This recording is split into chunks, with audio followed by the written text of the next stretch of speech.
শেখ হাসিনাকে দেশে ফেরাতে দিল্লিতে আনুষ্ঠানিকভাবে প্রয়োজনীয় নথিপত্র পাঠিয়েছে পররাষ্ট্র মন্ত্রণালয়। এ বিষয়ে দেশটির উত্তরের অপেক্ষায় আছে বাংলাদেশ, এমন তথ্য জানালেন পররাষ্ট্র মন্ত্রণালয়ের মুখপাত্র রফিকুল আলম।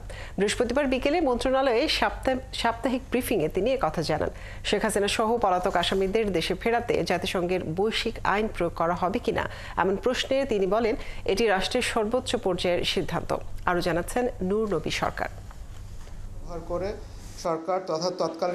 পররাষ্ট্র মন্ত্রণালয়ের সাপ্তাহিক ব্রিফিংয়ে সাম্প্রতিক নানা বিষয়ে কথা বলেন মন্ত্রণালয়ের মুখপাত্র রফিকুল আলম।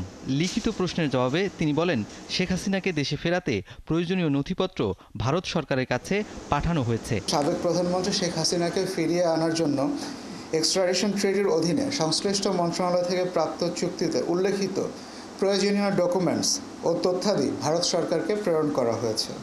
কূটনৈতিক পত্রের সাথে ওইখানে থিক সেট অফ ডকুমেন্টস এটা এনক্লোজার হিসেবে গেছে। এরপরও ভারত শেখ হাসিনাকে ফেরত না পাঠালে বাংলাদেশের করণীয় কি, এমন প্রশ্নেরও জবাব দেন এই মুখপাত্র। যে ভারতের উত্তর কি, আমরা উত্তর প্রত্যাশা করে যাব। আপনারা জানেন যে এখন পর্যন্ত ভারতের পক্ষ থেকে আমরা কোনো উত্তর পাইনি, কিন্তু আমরা উত্তর প্রত্যাশা করেই যাব। রেড নোটিসের বিষয়টা স্বরাষ্ট্র মন্ত্রণালয়ের অধিভুক্ত।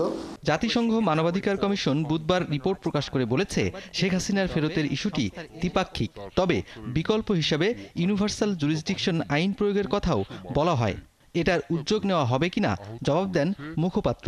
চাপ তৈরি হবে কিনা এটা আপনি আমার এই স্টেটমেন্ট থেকে ডিডিউস করতে পারবেন। তারপরে ফরেন ফ্রেন্ডসদের কাজে লাগানোর বিষয়, এই বিষয়ে সরকারের উচ্চ পর্যায়ে আলোচনা করে সিদ্ধান্ত নেওয়া হবে বলে আমি মনে করি।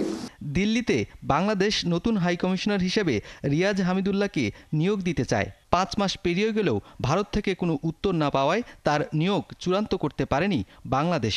বর্তমানে সেখানে একজন ভারপ্রাপ্ত হাই কমিশনার দায়িত্ব পালন করছেন। সম্পর্কে আপনাদেরকে জানাচ্ছি। নূর নবী সরকার, 71, ঢাকা। কানাডার আন্তর্জাতিক